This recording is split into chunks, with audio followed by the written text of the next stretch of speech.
할렐루야, 굿TV 세상을 보는 창, 오색 오감을 시청하시는 시청자 여러분, 저는 목회 컨설팅 연구소 건강한 교회 임정원 소장 김성진입니다. 오늘도 좋으신 하나님께서 오늘 강의를 통해서 시청하는 모든 분들에게 하나님의 큰 은혜와 신령한 축복이 있기를 진심으로 바랍니다. 오늘은 새로운 교회가 오고 있다 세 번째 시간입니다. 이번 주제는 미래 교회에 대한 이야기를 함께 나누려고 합니다. 우리는 지난 앞서서 여러분과 함께 새로운 교회가 도대체 무엇인가, 왜 우리는 새로운 교회, 본질적 교회로 가야 하는가를 함께 생각해 보았습니다. 그럼 이제는 어떻게 해야 될까? 다음 세대들이 우리에게 도대체 어떤 교회를 원하는가? 이걸 여러분 아는 것이 매우 중요하지 않을까요? 왜냐하면 내가 하고 싶은 교회를 또 우리 목회자나 중직자들이 세우고 싶은 교회를 세운다고 해서 다음 세대들이 찾는다는 보장이 없기 때문입니다.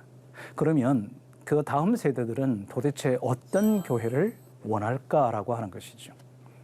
그런데 여기서 우리는 중요한 정의를 하나 내려야 합니다. 다음 세대가 무엇인가라고 하는 거죠. 앞 시간에서도 다음 세대는 단순히 주일학교 아이들을 두고 하는 얘기가 아니라는 말씀을 드렸습니다. 우리 모두는 다음 세대들입니다. 저도 저희 부모님 세대로부터 다음 세대인 것이 분명한 것입니다. 그러므로 어떤 한 특정적 세대만 두고 우리는 미래 세대, 다음 세대라고 얘기하는 것으로부터 벗어났을 때 한국교회의 이 위기를 넉넉히 이겨낼 수 있을 것이라고 확신합니다. 우리가 흔히 다음 세대 그러면 다가올 미래라는 시간과 공간에서 함께 웃고 함께 울며 삶의 여러 가지의 경험들을 우리가 집단으로 공유하고 그리고 그것을 함께 나누는 것을 보고 우리는 다음 세대라고 얘기합니다. 여러분, 그래서 베이비 부모 세대다, X 세대다, Y 세대다, MZ 세대다 그러지 않습니까? 여러분, 실제적으로 이것만 있을까요? 그렇지 않습니다. 나이와 막론하고 나서 노마드 세대, 보헤미안 세대, 이런 세대들이 많이 팽배해져 가고 있습니다. 오늘은 저는 여러분과 함께 이러한 세대들에게 우리가 어떻게 다가서야 될 것인가, 또 혹자는 목사님들 가운데는 어떻게 이 미래교회를 준비해야 할 것인가, 방안들을 우리가 함께 좀 생각해 보려고 합니다. 자, 우선은 미래 세대들이 요구하는 미래교회는 이런 것들을 원하더라는 거죠. 우선 첫 번째는 공정과 평등했으면 좋겠다. 이것을 반증해 주는 것은 수평적 구조를 기대한다는 뜻이겠죠. 여러분, 지금 전 세계는 팀 사역, 팀 스피릿 이런 이야기를 많이 하는데 교회는 여전히 수직적 구조입니다. 교회의 직분 체계 자체가 물론 하나님께서, 예수님, 성령께서 우리에게 보내셔서 주의 종들을 세우시고 또 교회를 세워나가는 질서적으로 볼 때는 이것이 마땅히 수직적인 질서인 것은 사실입니다. 그러나 여러분, 수직적인 질서라고 해서 모든 삶의 경위가 수직적이지는 않아야 하지 않을까요? 지금 미래 세대들은 공정함과 평등함이 먼저라는 것입니다. 두 번째는 기능과 역할입니다. 여러분, 이게 어떤 의미일까요?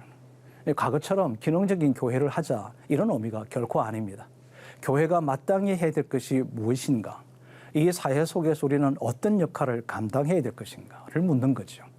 마땅히 크리스찬이라고 하면 그리스도인답게 살아가는 것도 우리가 마땅한 기능이고 역할이라고 생각합니다. 그런데 실상 여러분, 예수 믿는 우리 크리스찬들이, 모든 세대들 사람들이 직장에서, 가정에서, 사람들과의 대인관계 속에서 실제 어떻게 해야 되는지를 잘 몰라요. 엄밀히 얘기하면 무대책이라는 겁니다. 근데 교회에서는 굉장히 괜찮은 사람인데 교회 바깥을 벗어나면 별로 그렇지가 않는, 영향력을 별로 끼치지 못하는 사람들이 되더라는 것입니다. 이것을 이렇게 얘기할 수 있을 것 같습니다. 교회 안에서는 영향 있는 사람인데 교회 바깥에서는 무기력한 사람이 되더라. 이것이 크리스찬들의 어쩌면 이미지로 그렇게 사회 속에서 각인되어지기 때문에 사회 속에서는 예수 믿는다는 이야기조차도 하지 않으려고 하는 이런 현상도 생기지 않을까 생각합니다. 자기 보호주의가 극대화되고 있습니다. 미래 세대는 자기 개인적인, 물론 개인적인 상황들을 포함해서 자기를 보호해 주기를 원합니다. 여러분, 저는 이 다음 세대가 요구하는 그들의 요구 사항을 보면서 목회의 방향을 찾았습니다. 한국교회가 이렇게 갔으면 좋겠다라고 하는 것입니다. 한 사람 한 사람을 귀중히 여기고 그들을 멘토링을 통해서 온전한 사람으로 세워가는 자기 보호주의에 극대화되고 있는 이 시대에 그 개인에게 찾아가서 그들을 세우는 일이야말로 목회적 대안이라고 생각합니다. 앞 시간에서도 잠시 언급했습니다마는 지금 미래 세대는 다음 세대들은 가치와 의미를 추구한다는 것입니다. 얼마 전에 어떤 한 특정한 신도시 지역에 우리나라의 대표적인 교회 한 교회가 있었습니다. 자, 이 교회는 여러분 소위 우리가 X세대라고 하는 40대와 50대 초반에 있는 많은 그리스도인들이 움집되어져 있는 교회입니다. 초대형 교회입니다. 그런데 이 교회에 어떻게 보면 엄청난 결단을 하고 교회를 디아스포라적 개념으로 이렇게 결단하고 그것을 해체 운동을 시작했음에도 불구하고 더 많은 사람들이 그 교회를 찾는다는 것입니다. 그럼 도대체 그들은 그 교회를 찾는 이유가 뭘까? 사회 사람들이, 세상을 살아가는 사람들이 이렇게 본 것입니다. 교회는 바로 저렇게 하는 것이 진정한 가치를 창출하는 거야. 교회의 존재 이유가 저기 있지 않을까? 내가 헌금한 헌금이 제대로 온전하게 쓰여지는 것에 대한 가치와 의미를 발견하게 되었다는 것이죠. 우리가 추구하고 있는 그 의미는 도대체 어떤 것입니까? 그것이 우리 성도들의 동기부여가 되고 지역 사람들에게 영향력을 끼칠 수 있기만 한다면 여러분, 교회는 결코 동굴 속에 있지 않을 것입니다. 아울러 해체된 가정에 대한 이야기를 많이들 합니다. 다음 세대가 여러분, 가정의 중요성과 공동체 의식 함양이 왜 필요한지 말씀드려보려고 합니다. 여러분, 여러 교회들을 가서 컨설팅을 하거나 또 집회를 하거나 세미나를 참석을 해보면 중직자들의 자녀들이 가난한 성도가 된 경우들이 허다히 많습니다. 왜 그런 일이 생겼을까? 여러분, 우리 한국교회는 어떻게 보면 제가 극단적으로 표현해서 송구하게 생각합니다만 한국교회의 모든 기능적인 프로그램은 가정을 해체시키기에 충분한 동기부여가 된다는 것입니다. 여러분, 소위 예를 들어서 교회의 중직자가 되려고 그러면 이른 아침부터 시작해서 저녁 늦은 시간까지 교회에 머물러 있어야 합니다. 그러면 네 분이 머물러 있는 동안에 자녀들은 가정에서 홀로 방치된 상태에서 자기들의 삶을 살아갈 수밖에 없습니다. 여러분, 거기서 어떻게 행복한 가정을 꾸리고 거기서 어떻게 그 영향을 받고 온전한 크리스찬이라고 자녀들이 결단할 수 있었을까에 대한 궁금증을 우리가 제시하지 않을 수가 없다는 거죠. 그래서 점점 미래 세대들은 이제 이 건물의 교회 안에 수직적 구조나 기능 중심으로만 가고 있는 교회에 대한 여러 가지의 부작용에 대해서 반하여 교회 밖에 그리스도인이 되어져 간다는 것입니다. 이들은 물론 가난한 성도가 아닙니다. 가난한 성도 외에 교회 밖에 그리스도인들이 세워져 가고 있다라고 하는 거죠. 그러면 미래교회는 어떻게 해야 될까요? 첫 번째입니다. 예배 중심의 패러다임으로 전환하라는 것입니다. 너무 당연한 얘기죠. 그런데 여러분, 여기서 우리가 중요하게 생각해야 될 것이 있습니다. 예배자가 되게 하는 것이 예배에 참석하는 자가 되는 것이 아니라는 것입니다. 나 홀로도 하나님을 예배할 수 있는 사람으로 만들어졌을 때 여러분, 그들이 모인 교회가 바로 영적인 공동체가 되지 않을까요? 이것을 혹자는 일상적 예배라고 합니다. 삶의 예배라고 하기도 합니다. 자신의 삶 속에서 하나님을 경배하고 예배하지 못하는 사람들이 여러분, 주일 예배에 참석했다고 그 예배가 주께서 받으시는 진정과 신령한 예배가 되기가 어렵다는 것입니다. 고로 우리 성도들을 정말로 예배자가 되게 하는 이 놀라운 결단들이 우리에게 일어나야 될 줄로 저는 믿습니다. 그것이야말로 우리가 미래 세대들이 요구하는 이 상황 속에서 거기에 부합되고 마땅히 본질적으로 그들을 인도할 수 있는 절호의 패러다임이라고 확신합니다. 예배자가 되게 해 주십시오. 여러분이 예배자가 되셔야 합니다. 두 번째는 이웃사랑의 패러다임을 구축해 달라는 것입니다. 여러분, 우리 한국교회는 지난 숱한 세월 동안에 외형적인, 흔히 이야기하는 하드웨어 중심적인 교회를 끌고 왔습니다. 교회의 건물을 세우는 일, 그리고 많은 성도가 참여하는 일, 교회 성장 중심의 모든 일들이 이루어졌습니다. 그런데 여러분, 이제 새로운 교회는, 본질적인 교회는 사람에게 집중하는 교회입니다. 이웃을 사랑하는 것입니다. 그런데 여러분, 이웃을 사랑하기 전에 뭐부터 사랑해야 될까요? 내 가까이에 있는 성도들부터 사랑해야 되지 않을까요? 여러분, 교회는 저는 뭐라고 생각하느냐 하면 사랑을 배우는 곳이라고 생각합니다. 사랑이 뭘까요? 여러분, 사랑은 관심을 갖고 이해하고 존중하고 책임을 갖고 자기의 귀중한 것을 나누는 5가지의 요소들이 결합된 것이 사랑입니다. 그런데 우리 성도들의 관심이 없습니다. 그들에 대한 책임도 지지 않습니다. 여러분, 그리고도 우리가 사랑의 공동체라고 하기는 어렵지 않겠습니까? 왜 그랬을까요? 너무나도 우리는 이기중심적 교회, 외형중심적인 교회로 왔기 때문에 다음 세대들이 교회에 대한 의미와 가치를 갖지 못하기 때문에 그렇습니다. 여러분, 교회는 하나님의 사람을 하나님 사람 되게 하는 것에 있습니다. 예수님께서 이를 위해서 이 땅에 오셨습니다. 건물을 짓기 위해서도 아니고 프로그램을 운영하기 위해서도 아니고 여러분, 우리들의 교회가 성장하기 위해서 예수님께서 이 땅에 오신 것이 아니라 우리를 구원하고 하나님의 백성답게 살아갈 수 있도록 하기 위해서 오셨음을 우리가 이해하고 예수님께서 우리에게 성육신 하셨던 것처럼 우리들도 이 세상을 향하여 성육신적 신앙을 갖고 나아가야 되지 않겠습니까? 그러려 그러면 먼저 곁에 있는 성도들부터 사랑하십시오. 그들에게 관심을 좀 가져보십시오. 왜 그들이 고통받고 아파하는지, 왜 예배당에 출석하지 않는지 구체적인 관심을 갖고 그들을 사랑하고 그들을 섬기는 일이 시작될 때 저는 우리 다음 세대 미래교회는 저는 긍정적으로 확신하고 성숙하고 성장하며 지속 가능할 것이라고 믿습니다. 이제 전적으로 프로그램 중심에서, 아니요 세미나 중심에서, 아니요 기능 중심에서 하나님의 사람 중심으로 바뀌어지는 이웃사랑의 패러다임이 실현되는 교회로 나아갔으면 합니다. 세 번째는 공급자 중심의 전도 전략에서 수요자 중심의 전도 전략으로 바뀌어져야 된다는 것입니다. 여러분, 이게 어떤 말일까? 공급자 중심이란 여러분 이런 거예요. 내가 만들고 싶은 제품이 있어요. 그럼 그 제품을 많이 만들어요. 그리고 그냥 판매대에 전시해놓고 사라는 거예요. 근데 사람들은 그 제품이 필요 없어요. 여러분, 그것과 똑같다는 얘기예요. 여러분, 너무나도 귀중한 복음이 우리에게 하나님께서 주셨습니다. 어떤 귀중할까요? 생명보다 더 중요합니다. 영생을 주셨습니다. 생명을 주셨습니다. 구속해 주셨습니다. 여러분, 이 보배로운 것을 이제는 많은 사람들에게 전달을 해야 되겠는데 도대체 그들이 원하는 방식으로 전달을 해줘야 되겠는데 그냥 우리식으로만 전달하는 거예요. 내게 주셨던 하나님의 그 은혜가 당신도 받으라는 거예요. 아니, 그거 우리가 받았던 은혜는 우리에게는 너무나도 소중한 가치 있는데 저들에게는 그것은 먼 이야기입니다. 그럼 뭘 해야 될까? 체험이 필요하고 그들이 무엇을 원하는지를 찾아서 그것을 매개체로, 그것을 수단으로, 그것을 도구화해서 그들에게 복음을 함께 나눌 수 있는 접촉점을 갖게 하는 것. 이것이 바로 수요자 중심의 전도 전략이라고 하는 것입니다.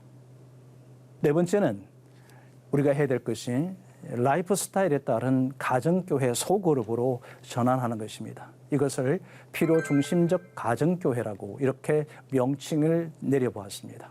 자, 여러분, 지금 이 라이프 스타일이라고 하는 게 생소하지는 않을 거라고 생각해요. 왜냐하면 요즘 MZ세대 뭐 이런 이야기들을 많은 우리 사회에서 통용되고 있는 언어이기 때문에 누구나 다 알 것입니다.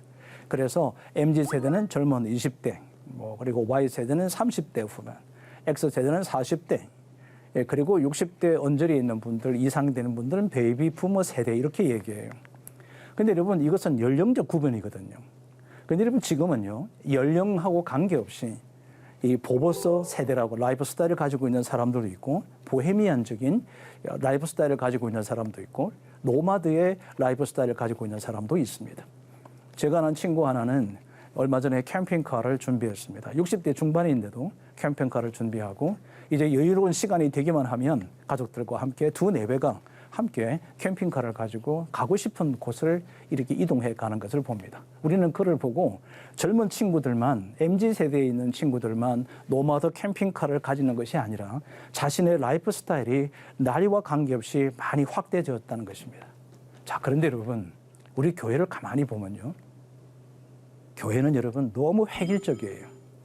그냥 평신도면 평신도로 딱 선을 긋고 일괄적으로 소그룹에 참여하게 하고 일괄적으로 예배에 참여하게 하고 그러고 있다는 것입니다. 여러분, 미래교회는 라이프 스타일에 따라서 소그룹들이 다양하게 펼쳐져야 합니다. 그래서 저는 이것을 필요 중심적 가정교회로 세운다라고 이렇게 명하게 되었던 것입니다. 여러분, 여기 지금 세대별, 연령별로 나누고 어떤 생활의 스타일에 따라서 어떻게 소그룹이 형성되어야 되는가. 그런데 여러분, 궁금하잖아요. 아니, 왜 굳이 강사께서는 이것을 왜 소그룹이라 그러지 왜 가정교회라고 하느냐는 거죠. 여러분이 혹시 궁금해할 것 같아서 제가 해석해 드리려고 여러분 이 시간에 잠깐 설명하려고 합니다. 여기서 말씀하는 가정교회는 중국에서 발단된 지하교회에서 있던 가정교회 개념이 아닙니다. 여기서 말씀드리는 가정교회는 자유롭습니다. 그리고 리더에게 전적으로 위임합니다. 나눔도 중요하지 않습니다. 먼저는 영성이 중요합니다. 그리고 섬기는 겁니다. 결정적으로 중요한 단어가 있습니다. 가정교회는 삶의 변화입니다. 여러분, 우리 기독교가 사회 속에 영향력을 주지 못하는 여러 요인들 중에 하나가 아니 예수 그렇게 믿고 오래 다녔는데 뭐 도대체 변한 게 있어야지. 그래서 가족들 가운데도 예수 믿는 것을 꺼려하는 경우들이 생기게 된 것도 너 교회 다닌다며 그럼 뭔가 좀 달라져야 되잖아 라고 하는데 성품도 안 바뀌어, 태도도 안 바뀌어, 습관도 안 바뀌어. 이런 것들을 바라보면서 변화되지 않는 것에 대한 오히려 도리어 충격을 갖게 되는 경우들이 훨씬 많습니다. 그러므로 사랑하는 여러분, 우리 한국교회의 희망은 미래교회는 필요 중심적으로 자신들의 삶의 스타일에 따라서 소그룹들이 구성되어져서 궁극적인 삶의 변화를 도모하기 위한 다각적인 접근들이 일어나야 할 것입니다. 또 한 가지는 영향력을 행사해야 된다는 것입니다. 영향력을 어떻게 행사할까요? 여러분, 삶의 변화가 일어나면요, 자연스럽게 영향력이 주어지죠. 나를 내가 어떻게 관리할 것이냐에 따라서 우리는 사회에 영향력을 주는 사람이 되어줄 수밖에 없습니다. 미래교회는 라이프 스타일에 따라서 소그룹, 가정교회로 전환되는 데 있어서 정말로 기억해야 될 한 가지가 있습니다. 1인 1사역 중심으로 교회가 패러다임이 바뀌어야 한다는 것입니다. 하나님께서 각각 은사를 주셨습니다. 이 주셨던 그 은사를 가지고 하나님을 위해서, 교회를 위해, 또 다른 사람들을 위해서 사역하는 것은, 하나님께 헌신해 가는 것은 너무나도 마땅한 삶의 자세입니다. 그러나 여러분, 우리 중직자들을 보면 교회에서 맡고 있는 직분이 너무 많습니다. 어떤 사람은 말이죠, 6개, 7개를 감당하기도 합니다. 그러니까 실제로 너무 지쳐버린 거죠. 그래서 젊은 세대들은, 소위 X세대, Y세대, MZ세대들은 그런 교회를 다니는 것에 대한 거룩한 부담감을 갖고 있다는 것입니다. 또 한 가지가 있습니다. 이제 우리 사회가 문화로 이끄는 다문화 사회가 되어져 있습니다. 그러므로 다문화 사회의 목회 패러다임을 우리가 견지해 가는 것은 마땅히 교회가 해야 될 중요한 일이지 않을까요? 외국 근로자를 향한 것, 또 삶의 규모에 따라서 달라지는 것들, 세계가 바뀌어지고 있는 것들, 도시화가 되고 세계화가 되어져 가고는 이런 다문화적인 사회 목회 패러다임으로 교회가 나아갈 때 저는 미래교회가 어두운 골짜기를 지나 새로운 빛을 향하여 나아가는 그런 놀라운 역사가 일어나게 될 것이라고 믿습니다. 본질적 사명, 또 교회가 마땅히 가야 되는 새로운 교회의 재탄생, 이걸 위해서는 여러분, 우리가 교회 1.0, 2.0, 3.0이라는 특수한 교회적 용어를 이해할 필요가 있습니다. 교회 1.0은 초대교회를 얘기하기 때문에 굳이 오늘 여러분과 얘기할 필요는 없을 것 같고, 오늘 이 시간에는 교회 2.0과 3.0의 차이점에 대해서 중요한 차이점을 몇 가지만 살펴보려고 합니다. 여러분, 교회 2.0 시대는 팬데믹 이전의 시대라고 생각하면 좋을 것 같고, 교회 3.0 시대는 지금 이 시대부터 미래 교회가 되어야 될 내용들이 될 것입니다. 우리는 흔히 예배당 중심의 교회였기 때문에 교회 안에서 가르치는 교육과 훈련들이 굉장히 중요했습니다. 그러나 앞으로 미래 교회는 삶의 현장 속에서의 교육과 실제적인 삶 속에서 어떻게 복음적 삶을 살아낼 것인가를 돕는 것이 매우 중요할 것입니다. 그래서 일터 교회라고 하는 것도 나왔고 세상 속의 그리스도인이라고 하는 것도 나왔고 세상 밖의 그리스도인이 되게 해야 된다는 말씀들도 함께 나누게 되었던 것입니다. 얼마나 우리 교회가 성장하고 좋은 교회냐, 교인의 수가 몇 명이 모이느냐, 이것은 이제 별로 중요하지 않습니다. 얼만큼 교회가 훈련시켜서 그들이 세상으로 가고 세상의 선교적 마음을 갖고 세상으로 향하는 숫자가 얼만큼 되느냐가 어쩌면 그 교회가 건강한 교회일 것입니다. 지금까지 2.0 시대는 교회의 규모가 얼마나 크냐, 그리고 어떤 위치에 있느냐, 교회 성도의 숫자가 얼만큼 모이느냐가 굉장히 중요한 요인이었습니다만 교회 3.0 시대 미래 교회는 이제 그런 것은 별로 중요하지 않습니다. 건강한 교회는 건강한 성도의 숫자와 비례한다는 것을 우리가 기억하자는 것입니다. 그러면 건강한 성도라고 하는 것은 무엇일까라고 하는 거죠. 그것은 그리스도의 장성한 분량이 충만한 데까지 지속적으로 성숙해 가는 자입니다. 그럼 성숙은 뭘까요? 삶의 변화를 일으켜서 사람들에게 영향력을 나누는 것입니다. 그들이 모인 곳, 그것은 결코 지식을 추구하거나 공과책을 공부하는 곳이 있지 않을 것입니다. 진정한 하나님의 가족인 것을 알고 형제와 자매를 사랑하는 것일 거라고 저는 생각합니다. 그것이 바로 교회의 3.0 시대인 것입니다. 여러분, 교회 1.0은 초대교회 현상입니다. 교회 2.0은 제도적 교회, 조직 중심의 교회로 모이는 교회였습니다. 지금까지 교회로 모이라고 했습니다. 교회 3.0은 유기체로서 살아있는 유기적 공동체입니다.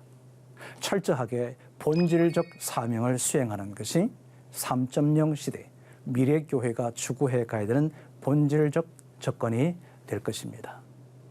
그렇다면 여러분, 아마도 여러분께서 오늘 강의를 함께 참여하시면서 이 교회 본질과 사명을 되찾는 교회 재탄생, 새로운 교회, 이게 도대체 뭘 어떻게 하라는 거냐, 한 페이지로 정리할 수 있으면 참 좋겠다, 이런 얘기를 하실 것 같았습니다. 그래서 여러분에게 제가 몇 가지만 좀 말씀을 드리려고 합니다. 여러분, 우선 새로운 교회는 교회의 본질로 돌아가는 것에 있습니다.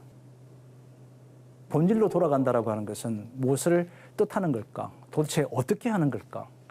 새신자의 수가 관심에 집중이 되는 것이 아니라 얼만큼 영적으로 준비된 영적 군사들이 얼만큼 되느냐가 중요하고, 성직자 중심이 아닌 평신도가 중심이 되는 것에 있습니다. 물론 무엇보다도 더 중요한 것은 있습니다. 그것은 예배 장소가 중요한 게 아니라 자신들의 삶의 현장이 너무나도 중요하다는 것입니다. 교인이 얼마나 모이느냐는 여러분 사실상 별로 중요하지 않습니다. 교회가 어디에 있느냐? 그것도 별로 중요하지 않습니다. 얼마나 교회 규모가 크냐? 그것도 중요하지 않습니다.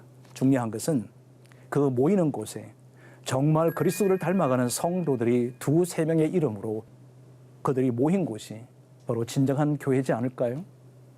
그리고 교인의 숫자보다는 파송되어지는 숫자들, 세상을 내보낼 수 있는 크리스찬들의 숫자가 곧 교회의 본질적 교회의 모습이라고 저는 확신하고 있습니다. 사랑 여러분, 교회는 사람을 변화시키는 곳입니다. 구원받기 이전의 사람을 구원받게 하는 자입니다. 어떻게 보면 사도 바울이 핍박하는 사람이 예수님을 만나고 이제 예수님에서 목숨을 거는 사람으로 바뀌어지는 것입니다. 여러분, 그것이 바로 교회의 본질적 접근입니다. 교회는 프로그램의 변화가 있지 않고 교회의 규모의 변화가 있지 않습니다. 교회는 철저하게 사람의 삶의 변화에 있습니다. 고로 철저하게 생명력이 있는 유기체로서의 유기적 교회, 교회의 본질적 사명을 다하는 바로 그 교회가 우리가 세워야 되는 교회일 것입니다. 그런 교회를 세우는 그런 저와 여러분이 되었으면 좋겠습니다. 하나님의 말씀으로 세상을 이해하고 바라보는 영혼의 창이 여러분 안에 열리기를 진심으로 바랍니다. 경청해 주셔서 감사합니다. 고맙습니다.